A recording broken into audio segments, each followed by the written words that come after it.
اهلا بيكم. النهارده يوم مهم جدا في عالم النوم. هو النوم عالم طبعا عالم مهم جدا. طب لو حضرتك بتشخر وانت نايم، الحقيقه الموضوع دوت له بعدين، شأنه شأن كثير من الامراض. يمكن ما فيش مرض ملوش بعدين، بعد عضوي وبعد نفسي. تقريبا ما فيش مرض ما عندوش الحكايه دي، ما عندوش الوجهين، لكن الشخير بالذات وجهين واضحين جدا. البعد النفسي يكمن في انه انت ليك شريك حياه. المرأة جوزها هيتضايق لو هي بتشخر، ولو الراجل بيشخر مراته هتتضايق. وطبعا الموضوع في الستات محرج جدا، لانه يمكن الثقافة بتاعتنا او المعتقد بتاعنا انه الراجل يشخر ده شيء وارد، لكن ست تشخر ده شيء غير وارد. ده في برضه في دماغنا مش مقبول، ولو ان ده وارد جدا. الستات صوتهم بيعلى اثناء النوم احيانا. ولا انسى فيلم كان جميل قوي بيجي، يعني كان من الحاجات اللي ليها وقع جميل قوي في طرحه، كان اسمه طير انت، بتاع العبقري احمد مكي. لما في اخر الفيلم خالص بيتكلم على ال يعني ال يعني الجميله دنيا سمير غانم، والمبدعه في الفيلم ده برضو، وقال جمله، قال هي دي الانسانه الكامله. وبعدين وهو بيخلص الجمله بدات هي تشخر، كان اتجوزها بقى، خلاص فرحان قوي بقى، وبيقول بقى دي اجمل حاجه في الدنيا، دي الانسانه الكامله. فسكت شويه كده وقال ايه، مفيش حد كامل.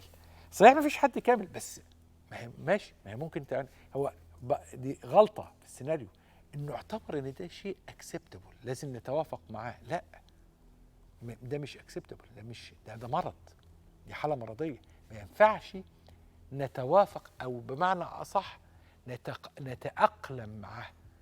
لا يا باشا، ما ينفعش تأقلم معاه. حالة ممكن تؤدي لي إلى اضطراب في ضربات القلب، تؤدي لي ارتفاع ضغط الدم، تؤدي إلى نقص الأكسجين مزمن داخل جسمي، تؤدي إلى فرص إصابة بأمراض أكثر خطورة، زي نقص الأكسجين المزمن بقى في المخ. يبدأ حجم المخ نفسه يقل مع الوقت، لأنه ما فيش أكسجين داخله كويس. من الأسباب والبليمينج فاكتور، من البليمينج فاكتورز الملامة في حدوث الزهايمر. وجدوا علاقة ما بين، في أبحاث ربطت ما بين الألزهايمر وما بين الشخير. فده حاجة مهمة جدا. خلينا النهارده نقرب من الموضوع النفسي كمان والاجتماعي، ونرحب بضيفي العزيز الذي يبدع في حواره دائما، الاستاذ الدكتور هشام ابراهيم، استشاري الانف والاذن والحنجره، وصاحب دكتوراه الانف والاذن والحنجره والعلاج بالليزر، وصاحب زماله الجمعيه الاوروبيه للشخير وامراض النوم، والاستاذ زائد بمستشفى رويال كير العالمي بالخرطوم. اهلا بك يا دكتور. اهلا يا دكتور ايمن بيك. الحقيقه عايز ابدا بحته الستات والشخير. مش بقى المره اللي فاتت اتكلمنا على الرجاله، النهارده نتكلم على الستات. الموضوع بقى في الست محرج قوي. طبعا اه طبعا كان زمان الحقيقه الستاتستكس والاحصائيات بتقول ان الشخير في الست اكتر من الراجل والراجل اكتر من الست. الحقيقه يعني مع الخبرات ومع كم الحالات اللي الواحد بيشوفها وبيعملها النهارده الاثنين تقريبا بيتساووا. الاثنين تقريبا بيتساووا في مشاكل الشخير وفي السن بتاع الشخير وفي كل حاجه النهارده. لكن طبعا لما حضرتك بنيجي نتكلم على الستات، الموضوع احنا برضو شرقيين، احنا عندنا عاداتنا وتقاليدنا، وعندنا يعني عندنا حاجات موروثات مهمه جدا في حياتنا. الشخير عند الست مشكله غير عند الراجل. ليه؟ لان الراجل لما بيشخر، خلينا نتكلم كلام منطقي وعملي، الراجل لما بيشخر الست ممكن تتحمله يعني زي ما بيقولوا كده لايه، لليميت معين. الست عندها درجه صبر وتحمل، صحيح، بالظبط كده. لكن الراجل لا. الراجل لا، الراجل بقى راجع من شغله تعبان وهمدان وكل وخلصان ومش قادر، وعايز ينام له ساعتين ثلاثه يستريح فيهم. تخيل لما يرجع من شغله والكلام ده كله ويلاقي زوجته بتشخر شخير عالي وممكن بخنقه، ولا عارف ينام ولا عارف يستريح. ده الشق الصوتي، الصوت مش عارف ينام. طب الشق العملي والبدني، هيلاقيها ست تعبانه وكسلانه وهمدانه ومش مركزه معاه، ومصدعه على طول، ومصدعه على طول. هيلاقيها ست ممكن في مشاكل في ريحه بقها، مشاكل في معدتها، غازات. ده في كارثه ثانيه مهمه آه. جدا. الست لما بتشخر هي ما بتنامش كويس طول الليل، فممكن تنام الصبح، فلما بتنام الصبح ممكن تنام وهي بتطبخ، فتعمل كارثه بقى. هتنام وهي بتطبخ دي النار هتمسك في الشقه.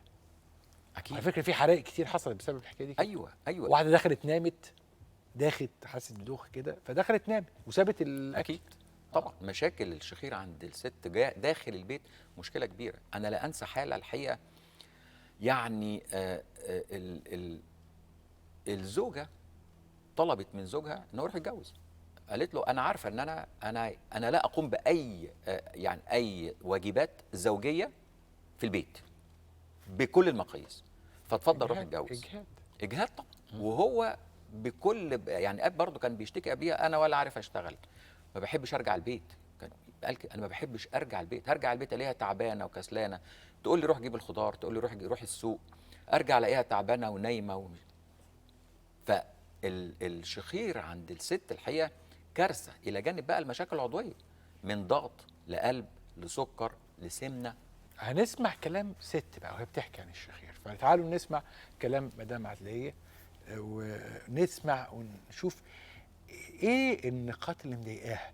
لانه برضو لما سمعنا قبل كده رجل وهو بيتحدث عن الشخير كان بيتكلم على انه سواق نقل تقيل وانه اجهاد وانه يصحى من النوم على خنقه وقلقان وانه له يعني تخوف من النوم. ده في وحته انه بدا يتنفس من بقه دي ضايقته في انه بدا يحس انه في اعراض جفاف، رمله في بقه بتاع. ده كلام الراجل. تعالوا نشوف الست ممكن تقول ايه. أنا اسمي عدلية رشاد، عندي 63 سنة.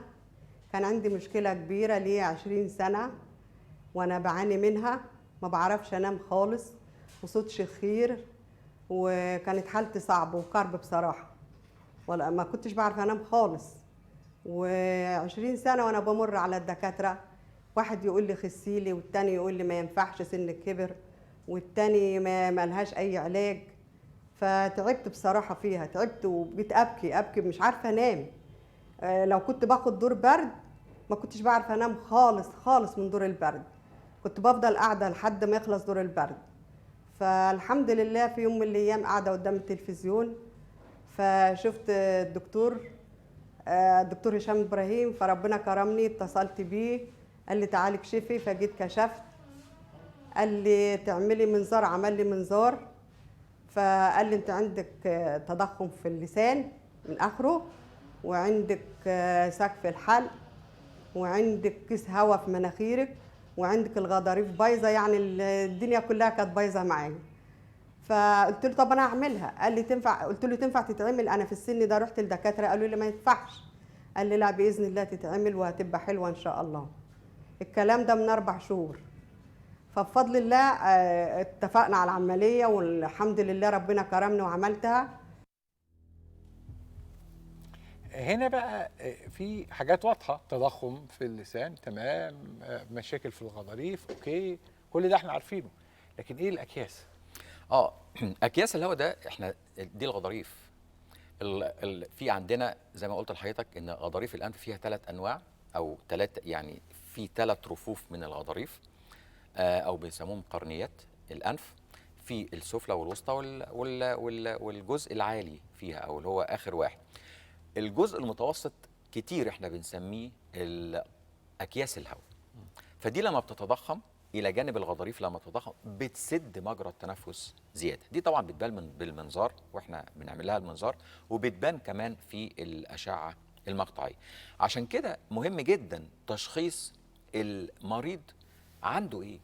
القصه ما هياش عمليه شخير بنشيل لوز ولا عمليه شخير بنعدل حاجز انفي، القصه فين سده في مجرى التنفس. هي دي اهم ما فيه واصعب ما في عمليات الشخير. احنا هنشخص عنده ايه، عشان انا لو ما شخصتش صح اكيد يوم ما انا هعالج او يوم ما انا هعمل عمليه هتتعمل غير مكتمله وتبقى النتيجه تقريبا صفر. المدام عدليه الحقيقه كمان كان عندها مشكله في اللسان، ودي يعني من الحالات القليله شويه، مش كل العيانين بنلاقي عندها مشكله اللسان، ودي بتبان في المنظار طبعا. اللسان عندها كان متضخم في الجزء الخلفي اللي عندها، وده كان بيقفل لها منطقه الهواء اللي هي اللي تحت منطقه الحلق. لو كنا احنا عملنا كل حاجه، عملنا لها سقف الحلق وعملنا لها الغضاريف وعملنا لها الحاجه، كل الكلام ده لو كان اتعمل وسيبنا الجزء بتاع اللسان اللي فيه السده، ولا كانت اتحسنت خالص. وهنا برضو الاجهزه مهمه جدا في حته التدخل في عمليات اللسان.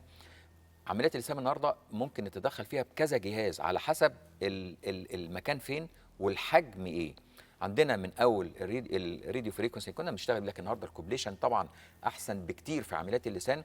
والجزء وبرضو الشيفر الجهاز الحديث اللي جبناه برضو ده ليه دور مهم جدا في عمليات اللسان وعمليات اللوزه اللسانيه. اللي احنا شايفينه ده اللي هو الشيفر.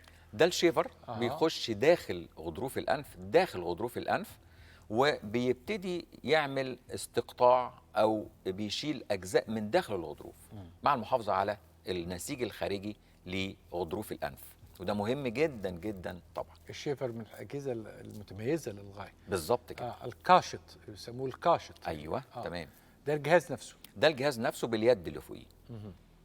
والكوبليشن برضو جهاز مميز للغايه. الاثنين فكرتهم مختلفه تماما عن بعض تماما. ده الكوبليشن باليد بتاعته. الكوبليشن ده يعني بيعمل زي بياكل خارجي او بيقلل حجم العضو خارجي. انا مش عايز ادخل في تفاصيل علميه الحقيقه عشان يعني المشاهد يتفرج علينا مش يقدر يستوعب، لكن الكوبليشن بيشتغل في الجزء الخارجي بيقلله جدا. الشيفر بياكل سواء كان في لحميات بياكلها وبياكلها ويشفطها في نفس الوقت وبيخرجها. بيدخل جوه غضروف الانف ويبتدي يستأصل منه، لان انا لو دخلت الكوبليشن بيشتغل في درجه حراره، لازم يعمل درجه حراره 50 60.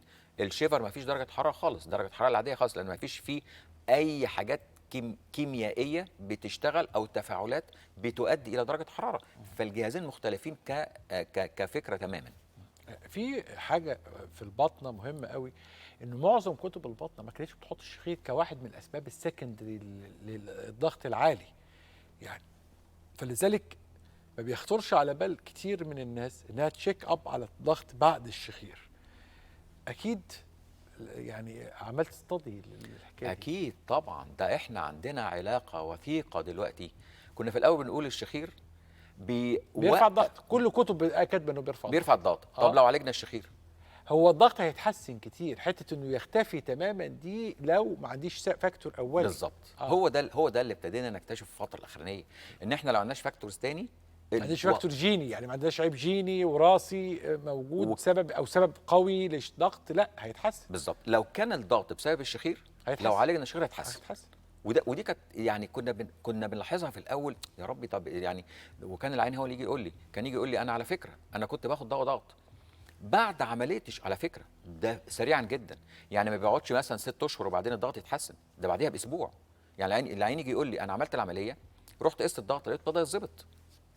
زي بيعمل عمليه يقول لي انا معدتي ابتدت تتحسن بعد العمليه باسبوع، مع ان ده ما كانش الواحد بيبقى واخد باله او مديله الفتره الزمنيه السريعه دي او التحسن السريع ده.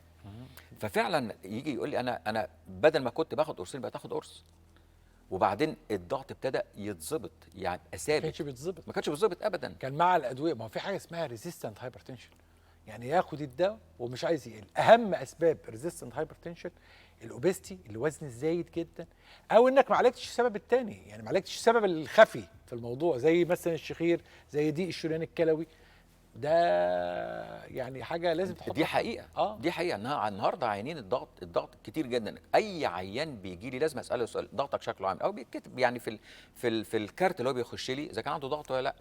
ضغطك اخباره ايه؟ قلبك اخباره ايه؟ العلاج الضغط بيجيب نتيجه؟ يقول لا كتير جدا. لما الوقت بيزيد بيهم يقول لا الضغط ما بقاش يتظبط، وضغط على ضغط بادويه الضغط، وضغط على دكاتره القلب، وما فيش حاجه عايزه تظبطني خالص. ده عيان ده بفضل ربنا بيتحسن بعد العمليه، ضغطه بيثبت مع الادويه وبيبتدي يتظبط، خلاص الدنيا عنده بتتظبط بعديها على طول. ايه جزء في العمليه اللي ممكن، او جزء في المشكله ممكن فعلا يكون ريزيست صعب ديفيكالت؟ شوف حضرتك، طالما التشخيص خدت فيه وقتي مظبوط، وتعبت مع العيان مظبوط، واديته وقته مظبوط في كل شيء، وقعدت اركز مع العيان. انا كتير عيانين من عشان يخشوا لي معاه طفل صغير اقول له لو سمحت الطفل بره، انا محتاج اركز مع العيان، محتاج اركز في كل كلمه بتقولها. الاطفال بيعملوا تشتيت جدا جدا. فالتركيز مع العيان عشان اشخصه وعشان اعمل منظار وعشان اطلع من العيان سبب المشكله الاساسيه فين، سواء كان في كلامه او سواء كان في كشفي او سواء كان في المنظار، اعتقد هي دي اصعب ما في العمليه، في عمليه الشخير. الجزء اللي بعديها هو تقييمي لحاله العيان وانا شغاله جوه اوضه العمليات. المستجدات بقى، المستجدات اللي ممكن مفاجآت تظهر. ما هي ما بتبقاش مفاجآت، اكتر ما بتكون تغيير في الاستراتيجي وفي التدخل التجميلي للجزء ده. هعمل فيه ايه؟ طب انا عملت فيه الحته الفلانيه، انا شايفه ان هو انا مش ساتيسفايد بيه، مش هو ده اللي هيريحني ويخلي عيني يتحسن 100%. لا، فمحتاج ازود هنا شويه، محتاج اعمل التكنيك ده زياده فيه، محتاج اعمل له 1 و2 و3 و4 عشان يبتدي يتحسن. اشوف اللسان شكله عامل ازاي، الجزء بتاعت الغدد اللسانيه واللوز اللسانيه شكلها عامل ازاي. الحقيقه الاجزاء دي هي اللي بتاخد مني وقت ومجهود ذهني وعصبي داخل اوضه العمليات. العمليه ممكن تاخد لها ساعه، بس ساعه ما هياش، او ساعه ونص او ساعتين على فكره، انما ما هياش بالايه، مش زي ما كنا بنعمل عمليه لواء زمان. يعني زمان كنا ممكن نعمل 20 30 حاله في اليوم وبخرج ما فيش اجهاد، ممكن يبقى اجهاد بدني، لكن الاجهاد الذهني الحقيقه الواحد بعد عمليه شخير بعيان، يعني مش عايز اقول صعب، لكن عيان محتاج تركيز، الواحد بيخرج مهجد ذهنيا جدا. انت نورت وابدعت كالعاده. ربنا يخليك. هترككم مع يعني مدام عدليه عشان تكمل لنا القصه فيما بعد. طبعا ضيفي العزيز الاستاذ دكتور هشام ابراهيم، استشاري الانف والاذن والحنجره، كان مبدعا كعادته ومنيرا في الدكتور. خليكم دايما مع الدكتور. والحمد لله ربنا من عليا بالشفاء، والحمد لله والشكر لله. انا الوقت عايشه طبيعيه، نفسي مرتاح، بعرف انام، بعرف اتحرك. الضغط بقى ما كنتش مخليه على الضغط ده، والله ما خليت عليه دكتور، وكنت باخد له 4 برشامات في اليوم. الوقت بفضل الله سبحانه وتعالى الضغط اتظبط معايا 100 ما عنديش اي مشكله في الضغط الحمد لله، وبقيت طبيعيه خالص، وما فيش اي مشكله بالنسبه لنفسي او مناخيري او ضغطي الحمد لله. حتى ضربات القلب كانت سريعه عندي، بفضل الله اتظبطت وبقيت زي الفل وبقيت طبيعيه بفضل الله. انصح كل واحد عنده ظروف زي دي ما يستناش، يعمل عمليه ويعيش ايامه مرتاحه، لان انا عانيت منها كتير وتعبت منها كتير. ففضل ان محدش يخاف منها، لان العمر بيد الله، والمفروض ان الواحد يعيش حياه طبيعيه ومرتاحه ويعمل العمليه في اي وقت مناسبه ليه. فبفضل الله سبحانه وتعالى ربنا كرمني الحمد لله، عملتها بان انا بشوف في التلفزيون بس، يعني بصيت لقيت الدكتور فبيشرح حالتي كانه بيشرح حالتي كلها. فبفضل الله انا اول ما شفت ان هو بيشرح الحاله اللي انا فيها دي، فرحت على طول وربنا كرمني وعمل لي العمليه بعد ما طلع لي بلاوي. بصراحه ما كنتش متخيله ان انا عندي كل ده. فبفضل الله ربنا كرمني والحمد لله عايشه حياه طبيعيه ومبسوطه وزي الفل.